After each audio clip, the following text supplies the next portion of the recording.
Hello everyone and welcome. In this video we'll be reviewing and analyzing the first two episodes of Vince Gilligans' new sci-fi psychological thriller television series titled Pluribus. Now, a lot of you, including myself, are probably wondering right out of the gate, what the heck kind of title is Pluribus? I mean, what does it even mean?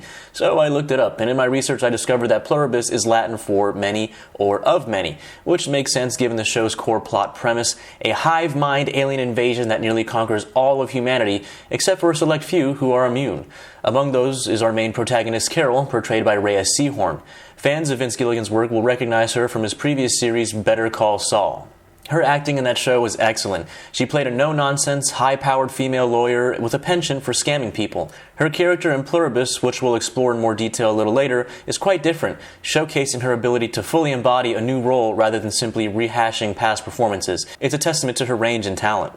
Quick review before we get into any spoiler territory. The show is written and directed by Vince Gilligan, as mentioned earlier, whose filmography includes acclaimed works like Breaking Bad and Better Call Saul. He's highly respected in the television industry with other works under his belt. The soundtrack is composed by Dave Porter, who has done solid work. While the score hasn't blown me away yet, we're only 2 episodes in, so it's promising based on this track record. The series stars Rhea Seehorn, as again mentioned earlier. She's the standout performer, and frankly the only one worth mentioning. The other actors have little to contribute in these performances, at least in the beginning, since it focuses mainly on her navigating a world in which she's the only one not infected in a hive mind invasion. Cinematography is strong, relying on well-placed still shots and masterful use of color, a Gilligan signature, evident in Breaking Bad and Better Call Saul. Editing maintains a slow but engaging pace that leaves you wanting more. Overall, while we're only 2 episodes into season 1, I can confidently say the show is shaping up to be good. No guarantee, of course, but it's off to a solid start. One main criticism that I have is platform placement. It's unfortunate that Pluribus is on Apple TV, a relatively unpopular streaming service. It struggles to compete with other giants like Netflix, Hulu, Amazon, etc. And I personally, this is just on a personal note, I don't know anyone who uses it or owns it. And it's unfortunately the show, since it only just started, has not had the hype necessary to have millions and millions, maybe tens of millions of people switch over or purchase this streaming service. I doubt that's the case, which unless the show explodes in popularity, it risks going unnoticed by wider audiences, which is a shame given its quality. Maybe Apple shelled out big bucks knowing it would be great, only time will tell. Alright, here's where spoiler territory begins. If you haven't seen the first 2 episodes, I recommend pausing or logging off, and once you have seen them, maybe come back. Starting off with episode 1, titled We Is Us. We're introduced to 2 scientists scanning the cosmos via advanced satellites, searching for signals for potential life. They catch a break and discover a signal they struggle to decipher. Symbolically, this action represents the loneliness and desire to connect, perhaps a search for happiness or meaning. The title Pluribus hints at this theme. We then meet Carol reading aloud from one of her romance novels to a group of female fans. She's a successful writer, but clearly discontent, referring to her work later on as mindless crap. She's dissatisfied with herself and her career. Highly relatable. She writes because she can, not because she respects a genre or her audience. She wants nothing more than to leave the event. Later, the scientists realize the signal is a recipe of all things. They create it and feed it to lab rats, testing out their effects, one of which, unfortunately during an experiment, bites a scientist.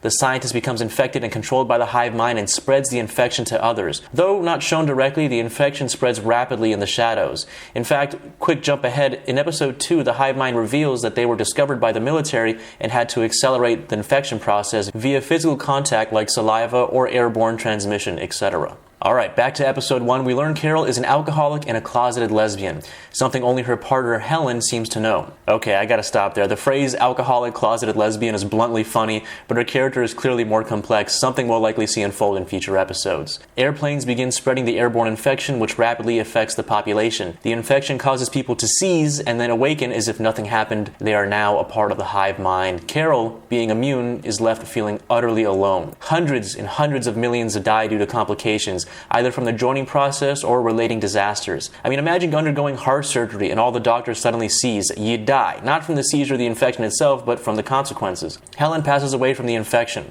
Carol tries to get her to a hospital but finds everyone has changed. She returns home and turns on her TV. She's contacted via landline by a White House staffer, or rather the hive mind. They explain the gravity of the situation and assure her they mean her no harm. They're working on a cure for her immunity so that she can join them. They clarify that this isn't a virus, but rather a recipe of some kind of psychic glue that binds them all together. Carol asks if there are others like her, and they say yes, about 13. That number is close to the 12 disciples of Jesus, but that may be a stretch.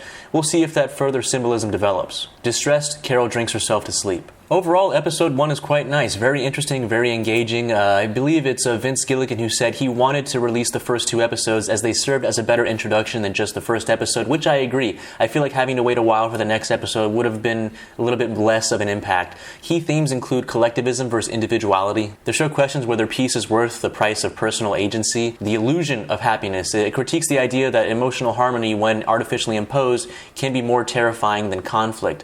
Another thing that is in relevance to this is that she seems to be a successful novelist. She has tons of adoring fans, gets paid quite well, yet she seems to completely hate what she does. She seems unhappy, even though most people would die to be in her position. The show, though a good introduction for the first episode, is really slow paced. It's a slow motion, stealthy, silent apocalypse. It's eerily calm. There's no violence. It's bloodless. It's deeply unsettling. It's thought-provoking. You really wonder how is this going to pan out, and it's something that I found very interesting about this. We're going to go ahead and talk about episode 2. Carol awakens after drinking herself to sleep in episode 1 and wraps Helen in a meaningful blanket. She then attempts to bury her in the backyard. It's a laborious task that the hive mind approaches her in a form that they'll think she'll appreciate, a female version of her male character from a romance novel. It's meant to either calm or entice her, perhaps both. She's insulted and refuses the help, but eventually allows the figure to assist with the burial.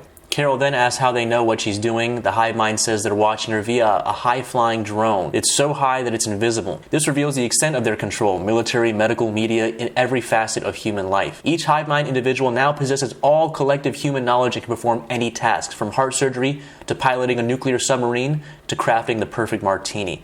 Carol's refusal to accept help underscores her individualism. She doesn't want any assistance from those responsible for this catastrophe. She wants to maintain her individualism. She confronts the hive mind figure and refers to her as Pirate Lady and unleashes her anger. The figure goes into shock and seizes. We learn later that the seizes can be fatal and too traumatic for the body to handle, causing millions to die globally. Carol, through her rage, is indirectly responsible for the manslaughter of millions. Now this raises a chilling thought. Couldn't she just keep doing this until they all die, saving humanity? Well, unfortunately not, considering the majority of the human population, and I'm talking 99.999%, are infected. Doing so would not only result in the death of billions of humans, the extinction of the human race, and the virus likely trying to stop her before this even happened. Carol then asks about the others who are immune. Apparently only 5 of the 13 speaks English. She insists on only speaking with them, distrusting the hive mind's offer to translate. They meet, but to her dismay, they're either too scared, inept, or unwilling to work towards a cure. Sadly, this isn't surprising. Most people prefer peace and comfort over hard work. They'd rather wait for the hive mind to cure their immunity and assimilate with them. One example is a gentleman, a Frenchman, who not only does not want to change anything, but is reveling in the fact that the hive mind virus wants to make the remaining immune as comfortable as possible until they find a cure for their immunity.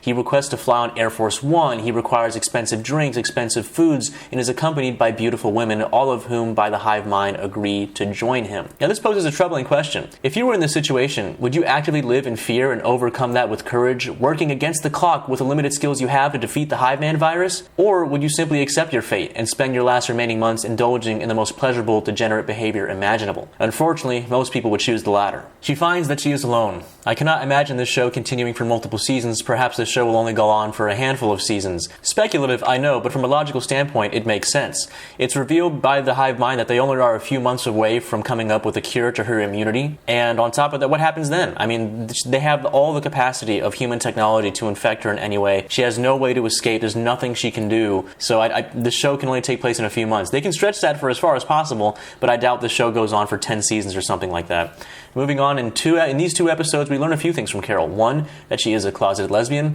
Living a lie, I can only imagine, must be tough, very stressful. She's also a self-destructive alcoholic. She even alludes a little bit in episode 2 that she wants to stop drinking, and the hive mind responds that there is no cure to her drinking. She alone can stop that. She is passionate and is hard on herself. All qualities that show she will likely do what it takes to save humanity, even in the face of insurmountable odds, such as living a lie, alcoholism, laziness.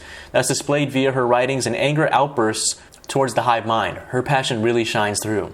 We're only 2 episodes in, but I can imagine great work and great character development to come through soon. Overall, this show's promise. I'm excited to see what comes. Let me know what you guys think in the comments. Did you like the first 2 episodes? Or is there anything else you want to add or something you've seen that I missed? Let me know. Like the video if you did. Subscribe for more content. I'll see you in the next one. Take care.